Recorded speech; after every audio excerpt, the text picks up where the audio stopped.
Assalamualaikum warahmatullahi wabarakatuh. Perkenalkan, saya Arya Caka Brajawisesa dari kelas 11 TJAT 2. Jadi pada kali ini adalah saya akan membahas router DHCP server dan interVLAN routing. Tujuan dari praktik router DHCP server dan interVLAN routing ini adalah untuk membuat IP address untuk pengguna secara otomatis.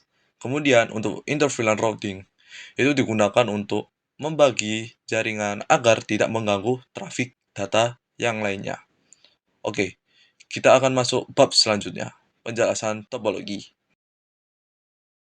Baik, kita akan lanjut masuk ke Cisco Packet Tracer. Di sini saya sudah membuka Cisco Packet Tracer yang awalnya saya akan menjawab pertanyaan nomor 1. Perangkat apa saja yang digunakan pada topologi jaringan ini? Ada router, switch, kemudian ada PC. Dan kemudian, berapa jumlah router, switch, dan PC yang digunakan? Untuk router, hanya menggunakan 1, switch menggunakan 2, PC yang digunakan ada 10. Apa fungsi router pada topologi ini? Fungsi router pada topologi ini adalah sebagai pemancar data utama atau internet utama untuk switch ke PC dan switch ke PC. Terus, apa yang fungsi switch pada topologi ini? Fungsi switch sendiri adalah untuk memindahkan sinyal dan juga berhubungan nantinya dengan interVLAN yang untuk membagi VLAN 10, VLAN 20, dan juga VLAN 30. Kemudian, bagaimana hubungan antara router, switch, dan PC pada topologi tersebut? Hubungan antara router ke switch yaitu sebagai data utama, switch ke switch sebagai nantinya itu mode terang, kemudian switch ke PC itu adalah sebagai set utama dari VLAN atau sebagai penyalur data dari router awal. Oke, selanjutnya akan mengenai penjelasan VLAN. Oke, jadi apa yang dimaksud dengan VLAN? VLAN adalah Virtual Local Area Network, yaitu yang digunakan untuk membagi data agar trafik yang sama tidak saling berbagi. Jadi, jika ada 3 VLAN seperti guru, siswa, atau tamu, siswa tidak akan bisa menyentuh ke guru dan guru tidak akan bisa menyentuh ke murid. Dan juga ada mengapa jaringan pada topologi ini dibagi menjadi beberapa VLAN? Karena yang dibutuhkan di segmentasi kali ini adalah pembahasan tentang VLAN, yaitu bagaimana cara kita atau bagaimana cara kerja dari VLAN tersebut, seperti VLAN 10, VLAN 20, dan VLAN 30. Kemudian, VLAN apa saja yang digunakan pada topologi ini? VLAN di sini ada VLAN mode akses dan mode terang.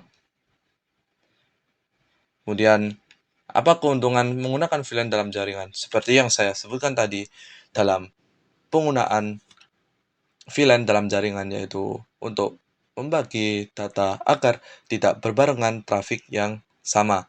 Jika saja trafik yang sama, mungkin akan menyebabkan beberapa perangkat akan mengalami nge-lag.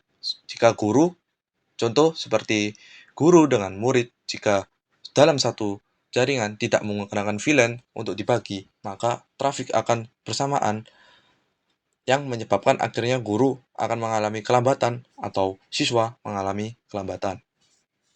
Oke, kita akan masuk ke penjelasan port, akses, dan terang.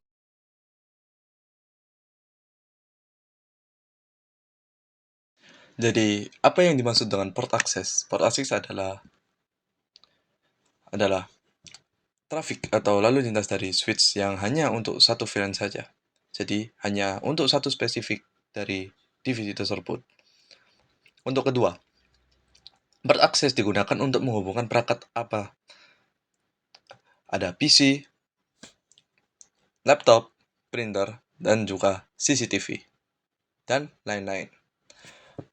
Mengapa port yang terhubung ke PC harus disesuaikan dengan VLAN-nya? Jika VLAN tidak sesuai, maka data yang diambil dari router akan mengalami kebingungan dan juga PC akan tidak mendapatkan data dari router awal tersebut. Kemudian, keempat, apa yang dimaksud dengan port terang? Port terang adalah multi, jadi dia berbentuk tol. Dia bisa untuk multi VLAN, bisa kayak tadi ada 10, 20, dan 30. Digunakan untuk sebagai menamai paket dari setiap yang dikirim oleh pengguna, itu melabeli ini dari VLAN mana. 5. Mengapa koneksi antar switch harus menggunakan terang? Jika tidak menggunakan terang, maka akan mengalami kabel yang menghabiskan yang sangat banyak. Jadi intinya pada poin 5 intinya adalah untuk menghemat atau mengefisiensi kabel yang ada.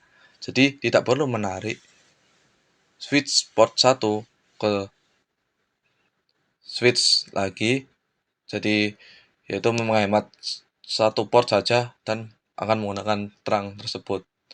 Kemudian yang keenam, mengapa koneksi dari switch ke router harus menggunakan terang? Karena router jika harus mengulur kabel untuk ke switch itu membutuhkan waktu. Oke, apa yang dimaksud dengan DHCP? DHCP adalah Dynamic Host Configuration Protocol.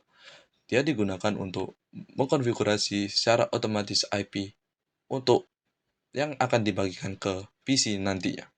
Kemudian, apa fungsi DHCP server pada router? Yaitu untuk mengkonfigurasi untuk mendapatkan alamat IP otomatis untuk setiap PC yang ada.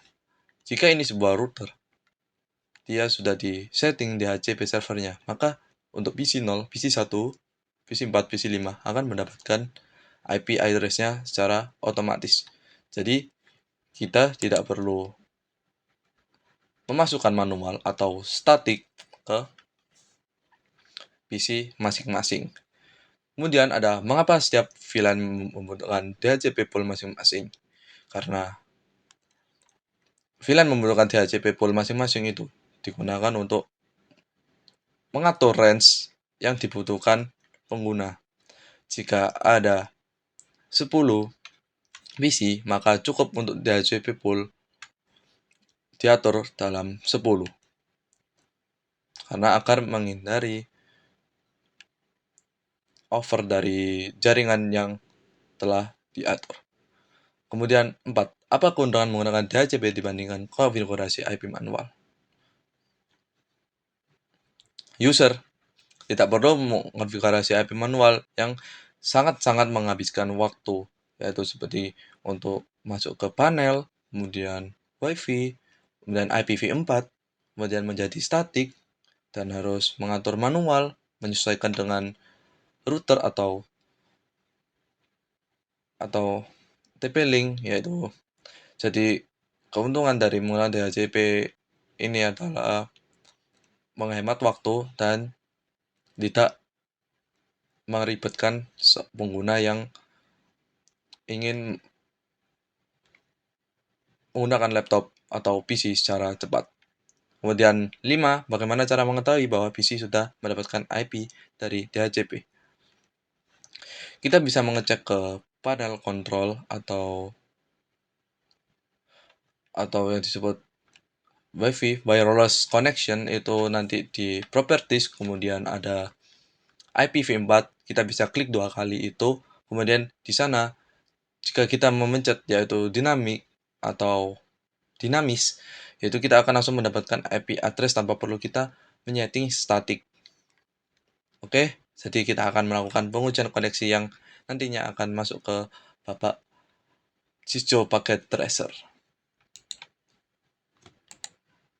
Oke, jadi kita akan masuk pengujian, yaitu untuk nomor 1, pengujian apa saja yang dilakukan untuk memastikan jaringan berhasil, yaitu kita akan ping antar PC dalam satu VLAN, dan kemudian kita akan ping antar PC yang berbeda VLAN.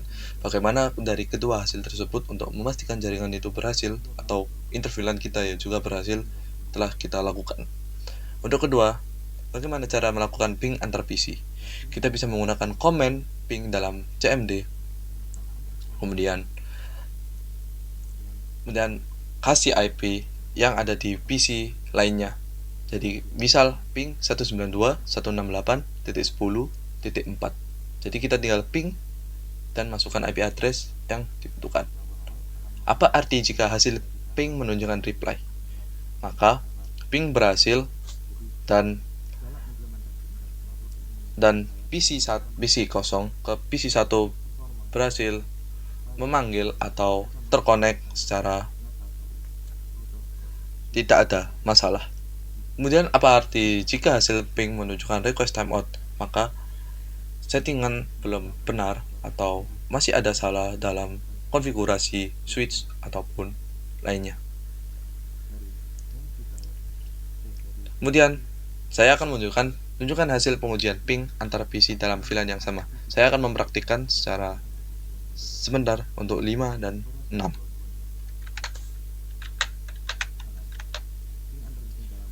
Di sini saya dari VLAN 10 dari PC 0 ke PC 1. Saya akan memakai ping, kemudian kita kasih IP address dari PC 1,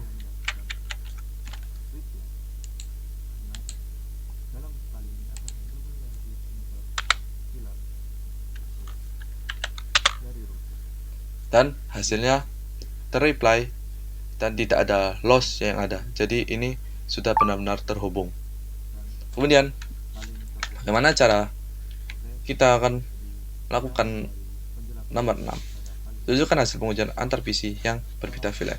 Kita akan tetap menggunakan PC 0 dan kita akan mencari tahu terlebih dahulu dari PC yang lainnya. Kita akan menggunakan PC dari 20. Kita akan menggunakan PC 2. Kita cari tahu dulu. Kita bisa menggunakan ipconfig atau juga dari desktop tadi. Nah, ini sudah ketemu. Ini kita tinggal copy. Kita silang. Masuk ke PC 0 lagi. Kita ping dari. Demikian penyampaian singkat dari grup 66. Terima kasih telah menyambut hangat kami SMP 3 Waru. Skomda mengajar, berbagi, menginspirasi, dan berprestasi. Terima kasih. See you in the next time.